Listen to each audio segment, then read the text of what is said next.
พี่น้องเลยก่อนจะขึ้นใดก็บ่ธรรมดาสู้เลยนี่ว้าว ยันตายเจ็บตายกัน งามพี่น้องอย่าลืมมาแวะมาเที่ยวมาส้มเด้อพี่น้องถ้าเรื่องเด้อพี่น้องถ้าเรื่องบังกะโลเนาะความงามก็ให้ว่าเลยงามหลายกาแฟก็เป็นกาแฟออริจินอลกาแฟสดพี่น้องกาแฟก็หอมเลยโอ้ยเป็นลิปโบเมนโตนะอย่าเพราะว่ามันเยอะพี่น้องความงามก็ให้ว่าเนาะ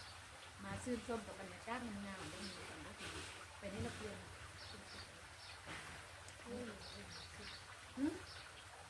ชื่อส้ม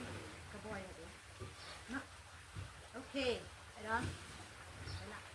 ได้สิ บายขึ้นใดจะให้ลงของตังนี่มันชุ่มๆเลยนะชุ่มค่ะอย่าลืมมาแวะเที่ยวแวะส้มกันเด้อพี่น้องบ๊ายบาย